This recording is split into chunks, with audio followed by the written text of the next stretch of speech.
So today's agenda is we will talk about what exactly Azure IAM is and why we should use it to secure Azure, or in fact, you can use it to secure your Microsoft 365 environment as well. That used to be called Office 365 back in the day, because Microsoft 365 builds on top of Azure.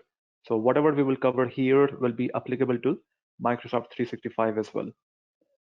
Okay, so we will talk about defense in depth concept. It's a very crucial concept, and we will discuss what is the role of IAM, Identity Access Management, in this overall defense in depth concept. And then we will talk about IAM itself.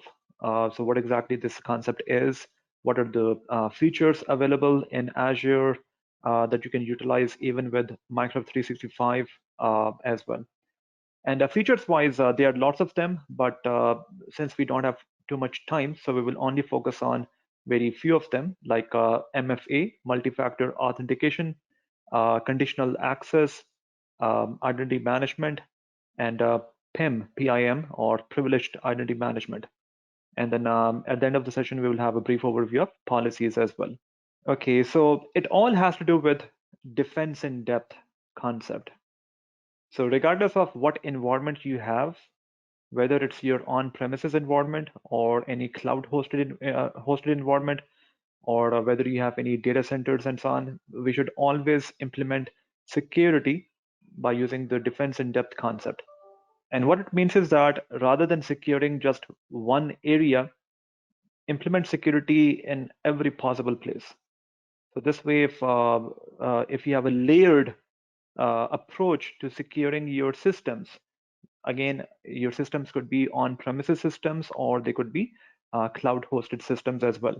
So when you have a layered approach, the benefit will be that if one layer gets compromised, then some other layer that has security configured on it will be able to block unauthorized access and so on. So definitely ensure that you have security implemented in various layers. And here we will mostly talk about IAM, Identity Access Management, but we do have various other layers as well. So typically we have some physical equipment, physical hardware will be there. And in case of cloud computing, like Azure or Microsoft 365, usually we don't have to bother with the hardware at all, since we don't own the hardware. All the computing resources will be provided by Microsoft in case of Azure and Microsoft 365. So physical security will be the responsibility of Microsoft in case of Azure and Microsoft 365. And then the next layer is identity and access. That is also known as identity access management. So in a nutshell, it's just configuring user accounts and authenticating them plus authorizing them. So in a nutshell, that is all it is. But definitely there are lots of additional concepts available, like self-service password request, or a reset option is available. Multi-factor authentication is available. Conditional access, privileged identity management. So we do have quite a few concepts related to identity and access. And this is very, very crucial because regardless of what environment you have, whether it's your on-premises environment or cloud-hosted environment, this will be the first and foremost layer where we should implement security. So generally speaking, who's allowed to access your system? Who can log in? So who can be authenticated and who is authorized to perform various operations? So that is why this is a very, very critical layer when it comes to securing your systems. So typically when you do configure things properly at this layer or at this level, overall you're making sure that the whole system is secure, but still we shouldn't relax, and we should implement security at other levels as well. So for example, let's talk about network. So network wise, you'll want to ensure that if you have, let's say, Azure, you have, let's say, various network security groups configured, NSGs. The network security group is like a firewall. You can configure a full-blown Azure firewall as well. You can also configure various gateways. You can configure application gateways and various other types of gateways and so on. In more advanced cases, we get to utilize something called uh, a network virtual appliance, NVA. That's sort of a router where you configure security so that your actual system shouldn't get compromised, only a specific area should get compromised. So in short, network level security is available as well. And then we also have compute, or sort of the actual machine that you will be utilizing. It will be a virtual machine in case of Azure. So your virtual machines and even other type of compute resources, such as, let's say, your Kubernetes environment, where you usually deploy your Docker containers, even these type of resources should be secured as well. And then application itself should be secured. So application-wise, you can configure security by using, let's say, JSON web tokens and so on. So make sure that your application itself is secure as well. Plus, obviously, you will have some databases in place, so data should be encrypted as well. So you can see that defense in depth involves various layers. And here in this particular short webinar, we will only focus on some of the core basics of identity and access, because even this layer by itself is a huge area. And this is the first and foremost layer we should focus on. So that is why most of the time should be spent in making sure we iron out security at this layer. And then definitely we should secure other layers as well. So keeping this in mind, that the very first layer is identity and access, who's supposed to be authenticated and authorized to access various resources. Let's talk about that in detail. So like I mentioned previously, in a nutshell, identity access management, it's about authentication and authorization. But definitely there are lots of additional concepts involved that we'll cover in this webinar later on, or at least some of the concepts that are relevant to IAM. So authentication means who can access some resource, or in short, who can log in, and how you're going to prove to the system that you are a valid user. So in short, you need to have user accounts in place, and the user accounts can exist in various places. Like later on, we will discuss that typically we have Azure Active Directory where we store user accounts, but these can be external users as well. So these could be available as, let's say, social accounts. Like it could be a Gmail account, it could be a Hotmail account, or Outlook account, Yahoo account, and so on. Or it could be some enterprise account where you have your corporate domains and you have your email addresses as corporate users and so on. And this could be available outside of your environment. So typically we have B2B, business to business sort of scenarios where your vendors, trading partners might want to have access to your system. So in that case, you can add their account into your system. So in short, authentication wise, yes, it's about specifying users, and these users can exist in various places. And authorization means, okay, we know what users exist. Now, who's allowed to access what? So that is basically authorization. So the level of access you want to provide to various users, that is authorization. So overall, as part of authentication and authorization, we start off with user account creation. Um, so typically these are email addresses that are assigned to users. You have to add them to your system, and you can assign roles to these users. We'll talk about roles later on, but in short, these are various permissions that are grouped in the form of roles. Like what's the role of a user? Like it could be a contributor role. So who's allowed to contribute items? Who's allowed to do everything? Who's an owner? Who's just a viewer? So these are basically permissions. And you can choose to assign permissions or assign roles to the users directly, or typically for the sake of making things easier, we prefer organizing users in the form of groups, sort of departments or teams. So you could have, let's say, the developers group, and you can add all the the users to that developers group. You can have, let's say, sales department, and you can add users to that sales department. So typically we prefer creating groups and we assign roles to the groups. So this way security becomes much easier for us to configure. Otherwise, if we have hundreds of users, it will be very, very time consuming to configure security at per user level. Whereas if you have groups in place, you can easily configure or assign roles to groups. Now, where will these users and groups reside? So typically, in most cases, they will reside in Azure Active Directory. So even if you have Microsoft 365 sort of accounts or applications, like you have MS Office and SharePoint, MS Teams sort of applications, even in that case, you can use Azure Active Directory because the entire Microsoft 365 ecosystem is built on top of Azure. So Azure has its own built-in Active Directory, very much like we have it in our on-premises sort of environments as well. And there you can add user accounts. And this Azure AD, let me show you what it typically looks like. So here I'm already logged in into my Azure portal.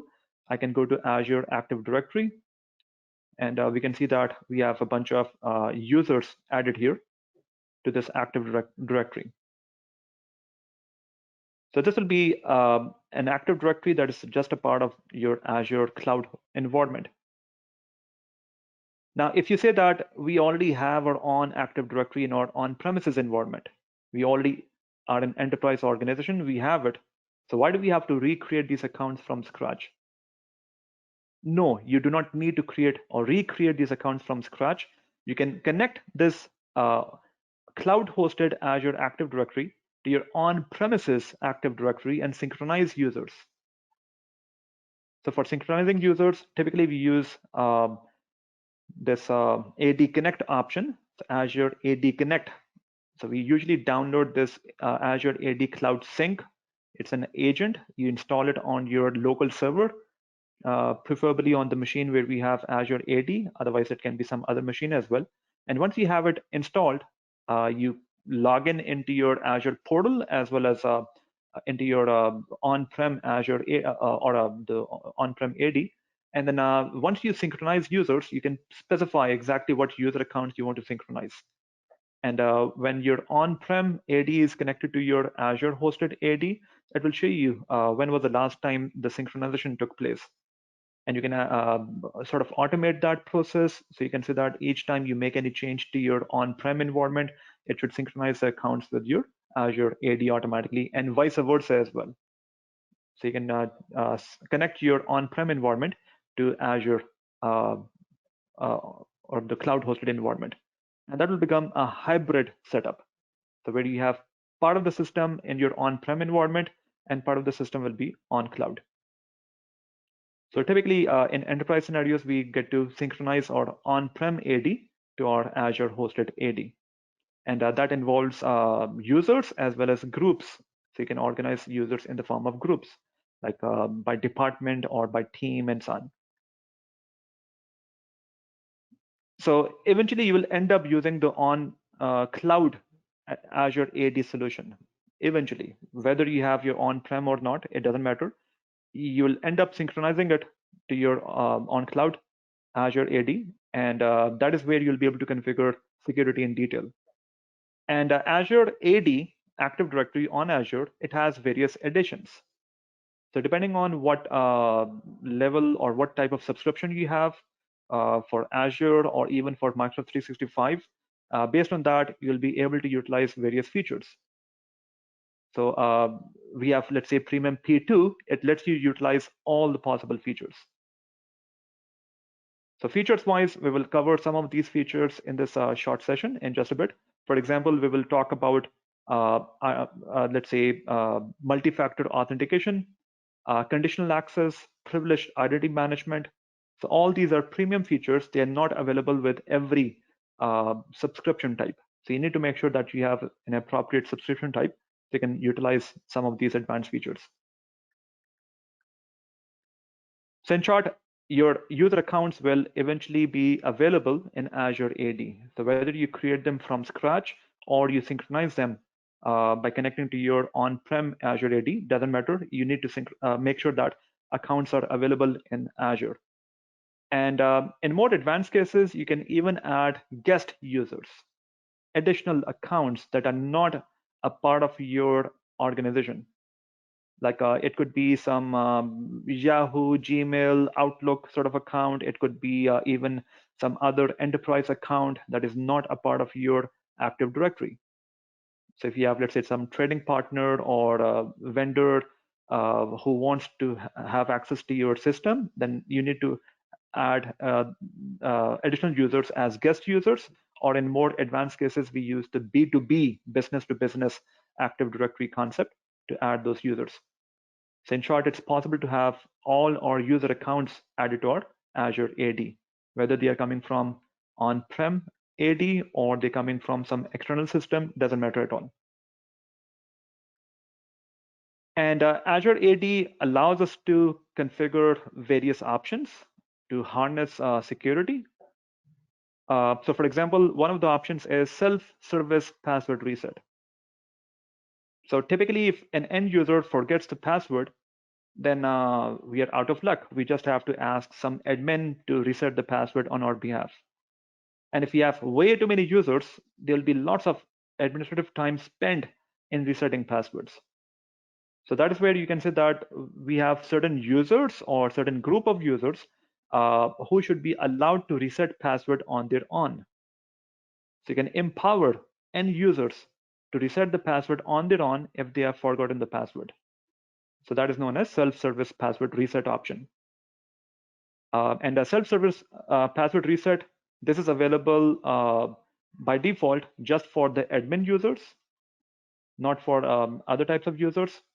And you also need to make sure that you have the premium or the sort of the paid version of the Azure AD so that you can utilize this particular option.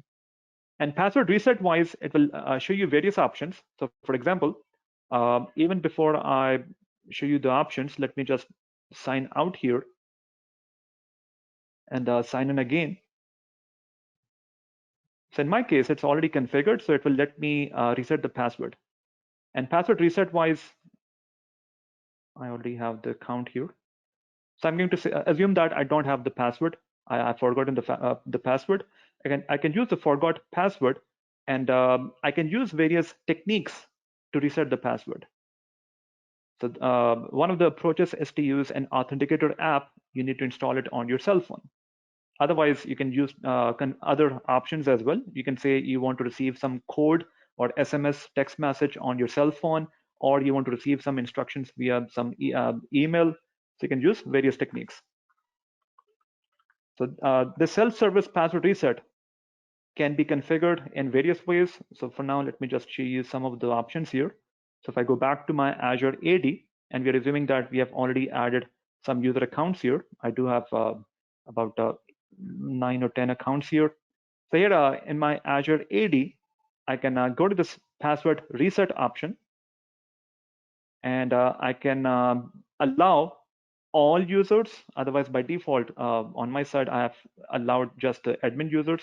So you can choose to add selected groups, or you can allow all users to reset password on their own if they have forgotten the password.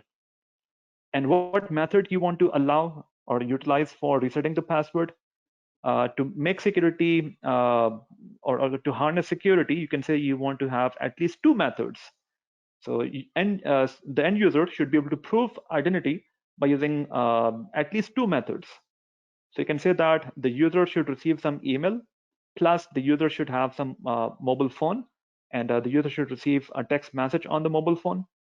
You can even say that the user should be able to use some authenticator app like Microsoft Authenticator, Google Authenticator sort of app can be utilized. So you can select multiple checkboxes, and you can say that the end user should use at least two of these options to prove identity to reset the password.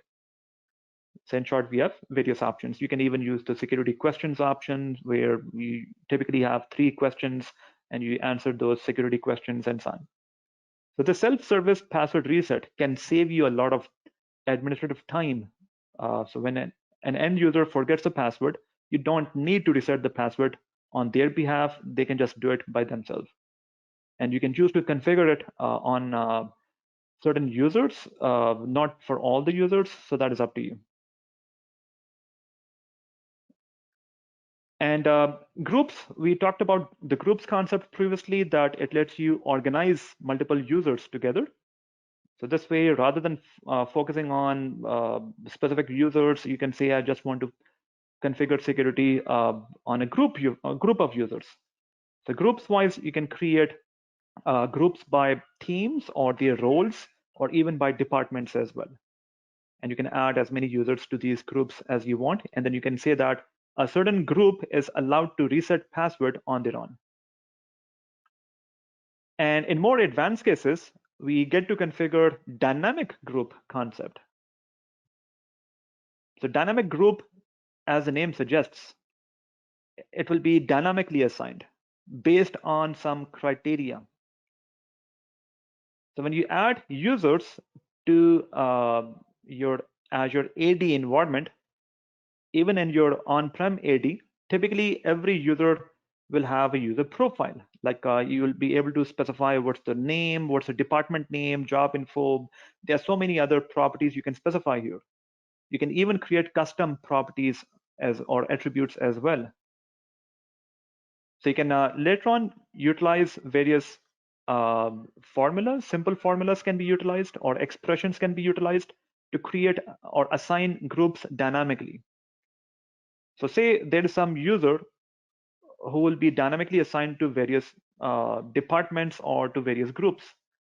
So based on whatever the current role of the user is, the user should have different permissions. So rather than updating permissions manually each time the user is relocated from one department to another, and say it's a very dynamic role, like pretty much every few days, uh, the user is responsible for working on various projects and so on. So you need to grant different permission levels each time. So rather than making a user a super admin at all times, you can say that no, we should dynamically assign roles to the user or groups to the users. So in that case, you can create or utilize expressions, and you can say that if the current department, or let's say the job title of the user is this, then it should be assigned a specific permission or role. So you can basically use the dynamic group concept and assign users dynamically to your groups. And IAM wise, you can also look at audit logs. So logs wise, you can check how frequently you add user accounts, you change their information, or how frequently their password is updated either by admins or by themselves. So you can basically see all that historical sort of log. So that is known as audit logs. So audit logs, typically it exists in AD.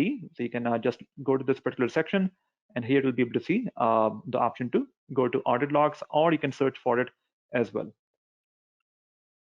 So basically, security-wise, you can look at the logs. So the log usually looks like this, where you'll be able to see all the historical events and operations that have been performed at the user account level. Even when you assign a user to a different group, even that will get recorded as well. So you can look at audit logs. So that's available in the monitoring section. And then security-wise, you can also use the RBAC concept, role-based access control. So role-based access control is the foundation of security when it comes to letting or specifying who should be able to access what. So who should have access to what resource? So role-based access control. It's access to what resource? Now here we can have multiple resources. So whether you have Azure or you have Microsoft 365, you will have different types of resources.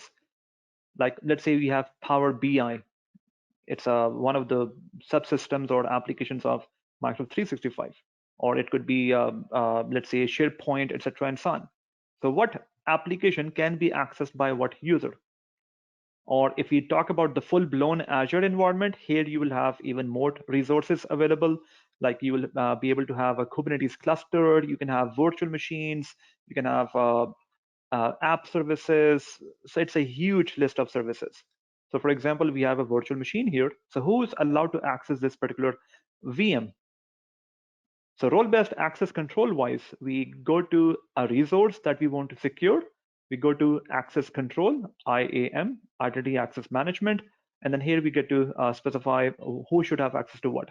So we can add additional users here, or even groups can be added so that they can, let's say, start up a virtual machine or connect to a virtual machine or perform administrative operations like delete a VM, change its configuration, and so on. So regardless of what resource we have here, you can always go to that particular resources access control section and configure RBAC role-based access control based security. So basically, overall, it will be about assigning some permission.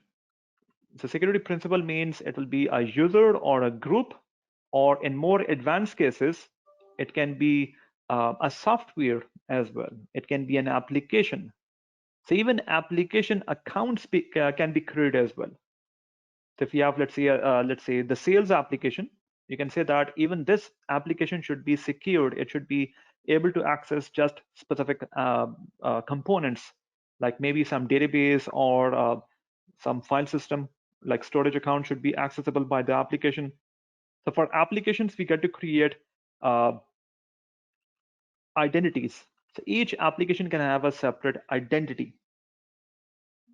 So just like users, they can have their accounts, they're also known as identities. So likewise, applications can have their own identities as well. And then we assign these users or groups or application sort of accounts or identities some permission to access some type of resource. So permissions wise, we usually use roles. We don't use actual permissions because we have too many permissions, way too many permissions. So they are very, very granular permission levels available, and usually they are grouped together in the form of roles. Like we have a virtual machine contributor role that contains a bunch of other permissions. So permissions are grouped together in the form of roles. And then we can assign these roles to these users or groups or application sort of identities at various levels. So I won't bother going into depth of scope concept for now, but just know that you can choose to configure security at each resource level one at a time, or you can choose to utilize the scope concept to configure security at something that is known as the subscription level, or it can be a resource group level, or it can be a management group. So there are various types of groups or levels available.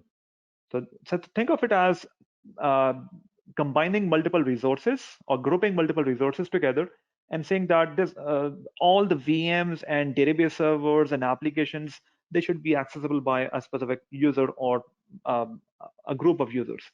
So rather than going to each and every resource one at a time, you're able to group multiple resources together, and that makes things much simpler to configure. So in short, we usually assign permissions or roles to security principles at a specific scope level, like it could be a resource itself or a group of resources. So RBAC is definitely very important, and that's where we need to know what are various roles available. Like for now, I've just briefly talked about there's a contributor role, there is an owner role, there is a reader role, but we have lots of other roles as well, and we can also choose to create additional custom roles. Then IAM, Identity Access Management, allows us to use some more concepts to secure our system. So it's not just limited to username and password sort of technique. We can use additional options as well, and that is known as multi-factor authentication. So again, whether you're using the full-blown Azure environment or you're using Microsoft 365 with just SharePoint, Power BI, MS Teams, so it doesn't matter. You can use all these concepts pretty much as it is with very minor changes because overall Microsoft 365 is built on top of Azure. So as part of security, you can use something called MFA or multi-factor authentication. So basically, rather than relying on just username and password combination, we can rely on some other technique as well. Like it could be a cell phone with the SIM card or with some authenticator app installed on that cell phone. So it will be available just to you. So it will be very difficult for anyone else to have the exact same SIM card with the exact same IDs or IMEIs, etc. and so on. So likewise, it will be very difficult for anyone else to have the exact same authenticator IDs that you have on your site. So typically, it's a very good way of proving to the system that you're a specific person. And you can also use biometrics sort of options as well, like fingerprint scan, retina scan. So for example, in case of Microsoft, we have Windows Hello service that lets you log in into your system via your thumbprint or fingerprint, or even by facial recognition, etc. And the same options are available when you use MFA on Azure or Microsoft 365 as well. So for example, here, if I log out and log in again, previously I just entered my password. That will be a less secure way of logging in into the system, especially if this machine is not owned by you, or the network that you're connected to is not very secure, or there might be some key logger installed on the machine. So in that case, your password will be compromised. So you can use other techniques. I already have MFA configured on my side, so I can use other ways to sign in, and I can use a physical security key, or I can use the Authenticator app. So let me open up the Authenticator app on my cell phone. So let's click this particular option first. So it's asking me to approve the request on my cell phone.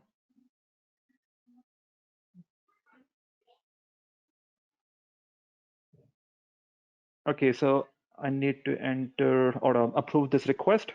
So I'm approving the request, and I'm logged in. So basically, MFA is a very good way of ensuring that even without entering your password, you're able to sign in into your system, because the device that you have used to set up MFA, it's distinct. It's available just to you. And MFA can be configured so that every user should be required to set up MFA. So even if you create a very new account and the user tries to sign in for the first time, you can say that the user is required to set up MFA right away. So for example, I have another browser instance here where I'm going to sign in as a different user. It's a freshly created user. I haven't logged in with that user account previously. So I can sign in, and so I already have the password entered here. Since I didn't want to memorize the password, I'm getting old and my memory is becoming, or it's not that sharp anymore. So I've already entered the password. So when I entered the password, after that, it will ask me to configure some technique as an MFA sort of option. So it's not letting me access Azure, or in case of Microsoft 365, it will not let you access any application at all unless and until you have configured the MFA option. So here I can use the app option, Authenticator app, click next again. It's just showing me what exactly I have to do. So you can use Microsoft Authenticator app, or you can use Google Authenticator as well if you want. And there I need to add a new account. So let me add a new account here. Add account, work account or school account, and then scan a QR code. And I'm going to scan it on my cell phone. I'm going to take a snapshot of it.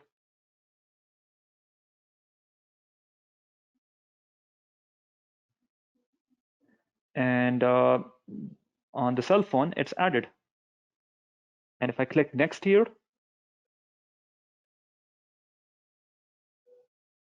so that's going to verify that it's configured properly. And on my cell phone, I can click the approve button. and it will ask me to use the facial recognition or the fingerprint option, and it's approved. So basically now my device is connected to it. I can even add more options here since I've configured two. So I need to specify two options in case I later on forget the password and I want to reset the password. I need to use two techniques. So I need to enter a text or a cell phone number as well. Otherwise, you can remove this option, and instead of this, you can use the email option. You can say that I want to use email address along with an authenticator app. I don't want to use any cell phone at all. So it's up to you. You can choose to configure that. I won't bother doing this thing for now.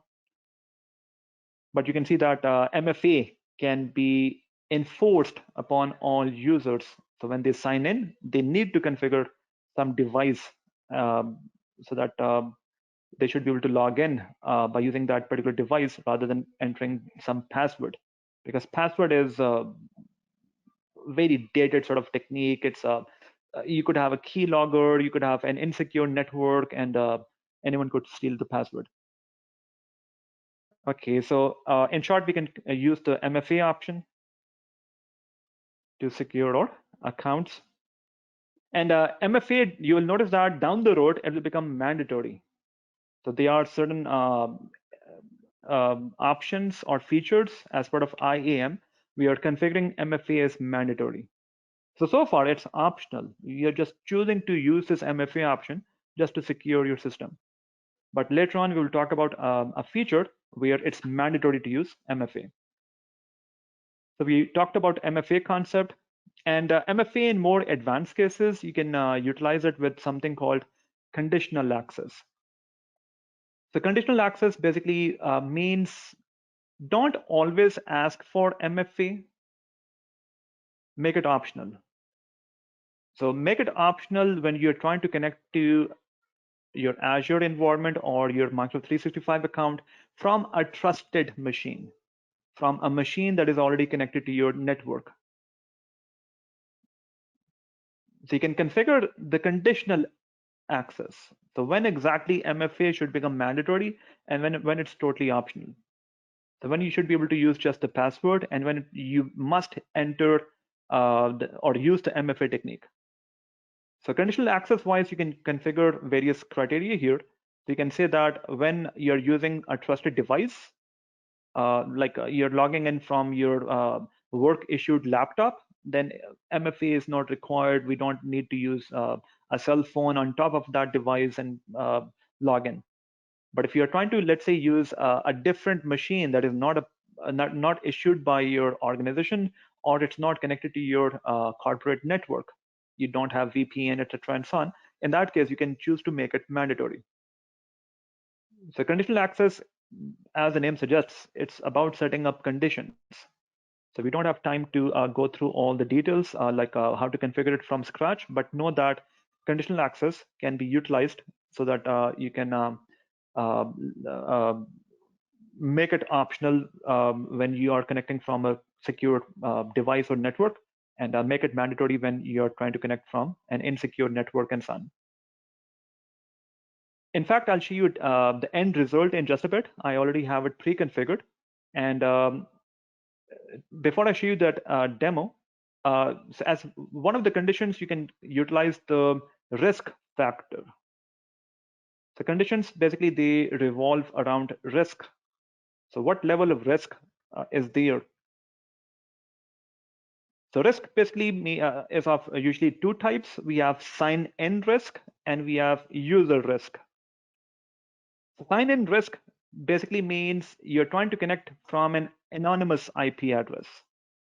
Anonymous IP address would typically happen when you have, let's say, a VPN that is not part of your organization. You're using a custom VPN, like Proton VPN or whatever other VPNs are available, or you're using, let's say, Tor browser. So Tor browser, that is totally open source. You can use that to connect to various sites. It will never let you know where you're connecting from and so on. So basically the sites, they will not know where you're connecting from. So for example, if I, let's say, don't use Tor, if I go to, let's say, any site here, like let's say DuckDuckGo, or let me just search for something here. Or actually, I don't have DuckDuckGo configured as the default engine here. Still, I can use that. So notice that it's able to detect where I'm located. It's letting me know where I'm coming from.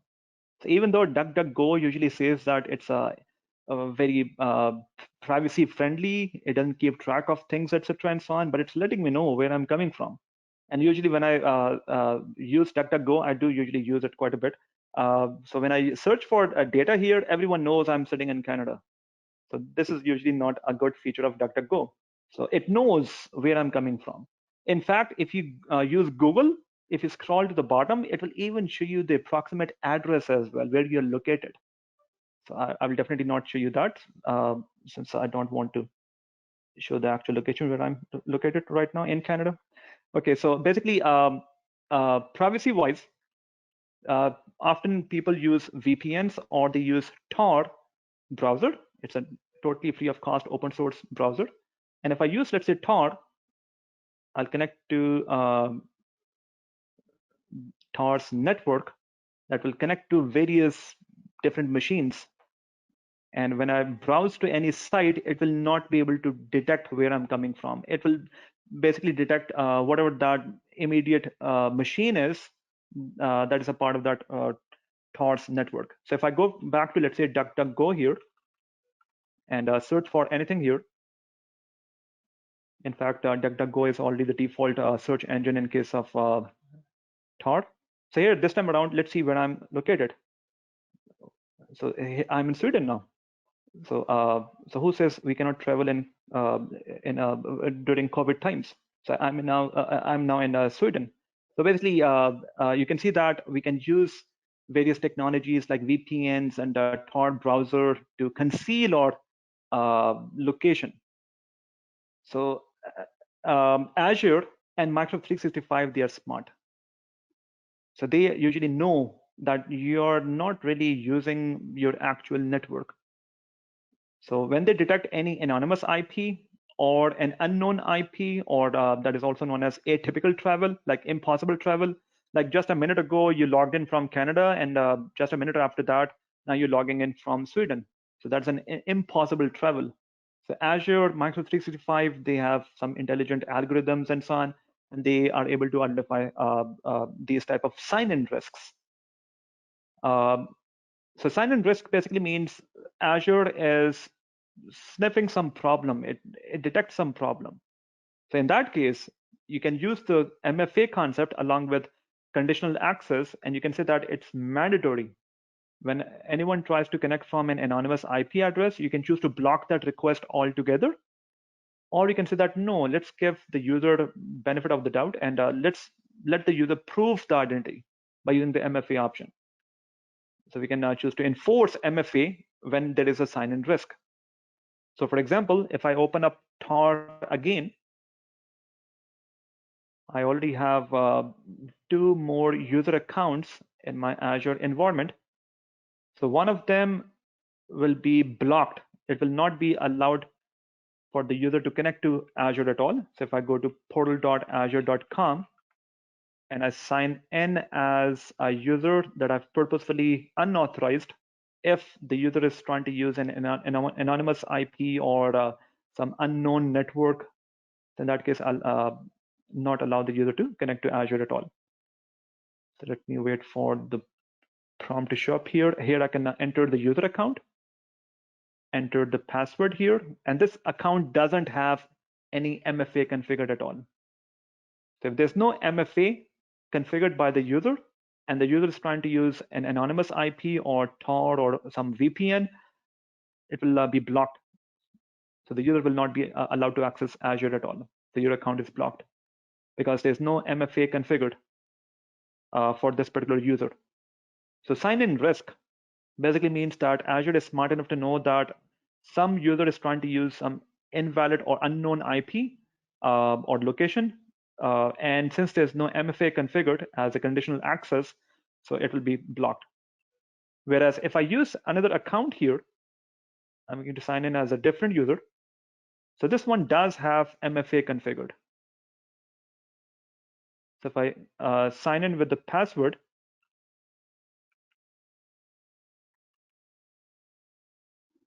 So now it will force me to use the MFA option. So since MFA is configured for it, so it's telling me that your account is at risk. So prove your identity. If you're really this particular user, use your authenticator app or whatever other technique you have configured.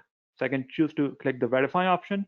I can use the approve a request on my authenticator app option, open up authenticator app here and approve this request. And even though I'm using an anonymous IP via Tor, it's still able to let me log in. And now it's as part of my conditional access, I've configured one more policy that if they prove their identity by using some authenticator app or their cell phone and so on, then they must reset the password. So updating the password is conditionally done, and it's an optional step you can choose to enforce.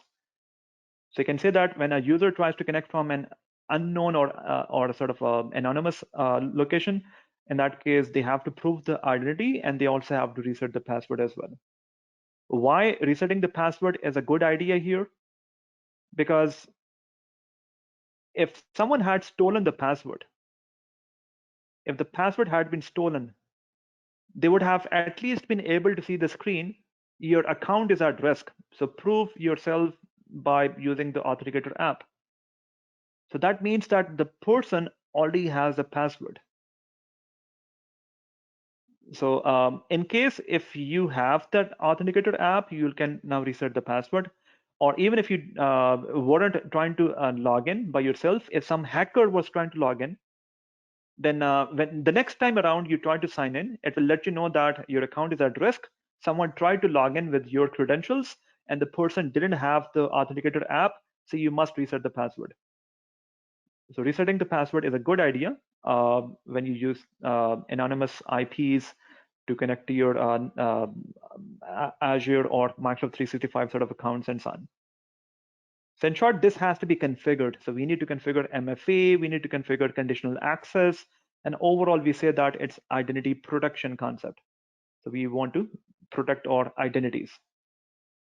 And conditional access itself is a huge area. We have lots of conditions like location-based condition, IP address-based conditions, device-based conditions, and there are so many other conditions available as well. So let me close this particular instance.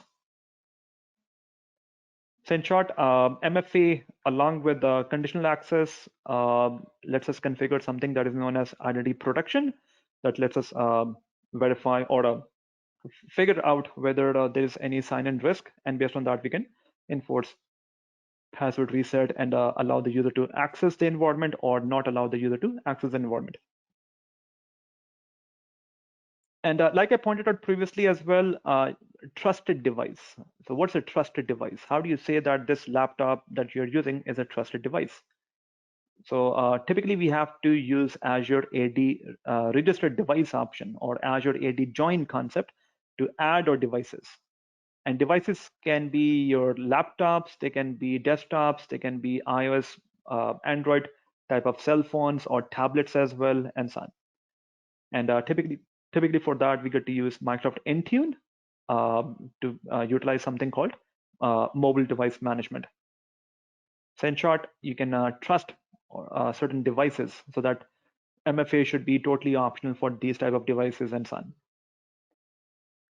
Okay, so basically, there are lots of options available, and let me point out one more small option here. That is actually a huge option, but here I'll just briefly point it out.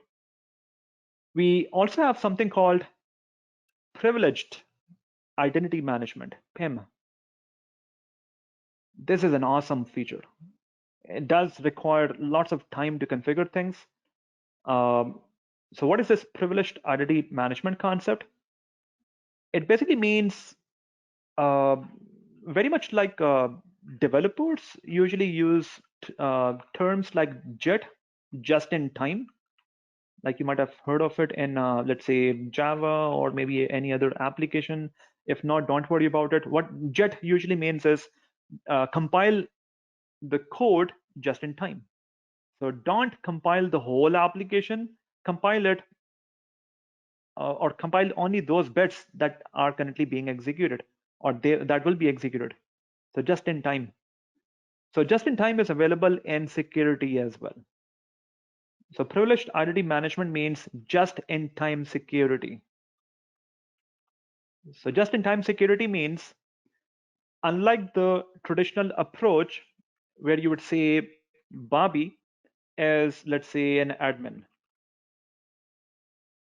in Azure slash Microsoft 365, we usually have, let's say, global admin. We have other types of admins like user admin, security admin, and then likewise for reporting purpose, we have report admin and so on. We do have different types of admins and other types of roles as well. So unlike the traditional approach where you would say Bobby is a global admin, Bobby can do everything. Everything under the sun can be done by Bobby. This is a bad practice. Because if Bobby's account is compromised, or if Bobby ended up changing his or her mind that I need to mess up with the organization, I need to destroy the whole environment, that could happen.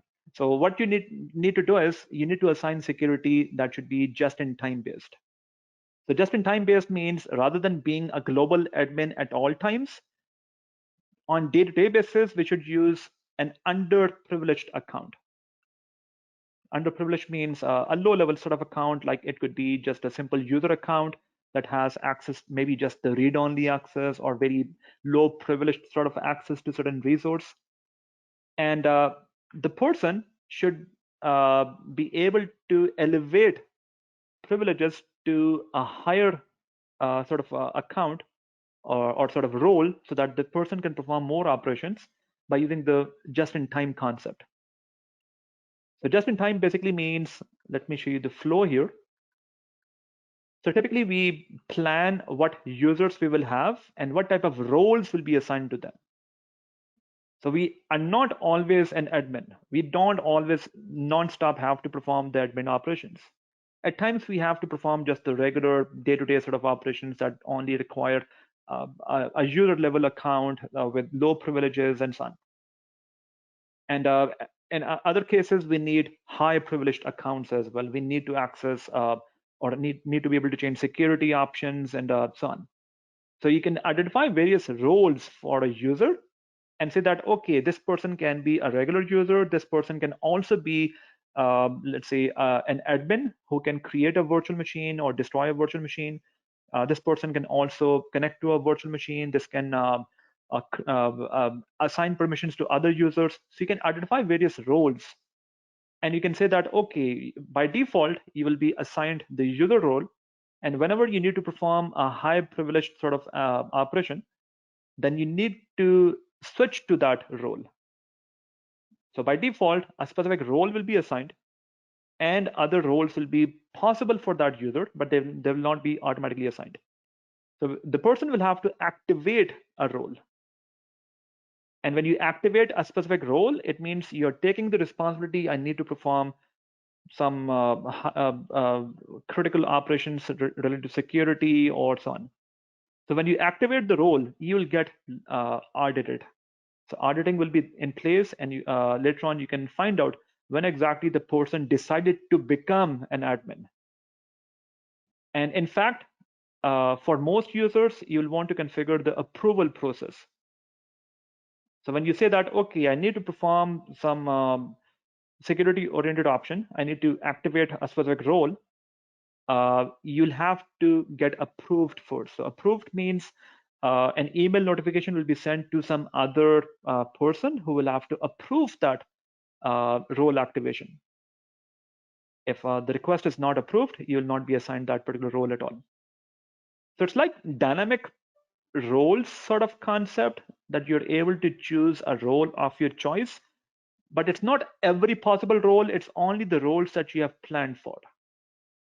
So only the roles you have planned for will be available to you. So you can activate one of those roles and you can optionally configure the approval process so that someone should approve it, and auditing will be in place. So you'll be able to find out who decided to become an admin and at what time the person became the admin and so on. So basically, PIM, it's an awesome feature. It's also known as just-in-time security concept as well, where when you need to be a specific or in a specific role, only at that time we should switch to that role. In other cases, we should remain logged in as a low privileged account that doesn't have access to other resources and so on. So basically, IAM, it's a huge area. Like I mentioned previously, that you can also choose to use B2 you can add additional accounts, like social accounts can be added. You can add a Facebook account, Microsoft account. So Microsoft, Google sort of accounts means the password will not be your headache. So if a person needs access to some website or maybe to Power BI or to some other service, just to view the reports and so on, then they don't need to sign up for your application. They can choose to use their account that they already have. And you can just register that account into your Azure AD. So you can say that as long as the email address is this, then the user should be able to access the application, but the user must be authenticated by the actual, let's say, the server that the account is based on. Like Google will authenticate the user, and on your side, you're saying that as long as you have that valid account, you own that account, you're authenticated by Google or by Microsoft, well and good, you can access a specific application or whatever you want to access. So you can choose to add social accounts plus enterprise accounts as well. Like you could have your custom LDAP solution. You could have any other OAuth server as well, or OpenID connector-based server as well. And you can choose to let them access your applications. So even that is a part of IAM. So we have various providers available. You can choose to utilize enterprise options, or you can use some social networking sort of options, or even GitHub type of accounts can be used as well. So in short, IAM is a huge area, and there are lots of options available. So here in just 1 hour or so, we try to cover some of the basics of Azure IAM that can be utilized with Microsoft 365 as well. Okay, so thank you very much. It was a pleasure to be here with you for this session.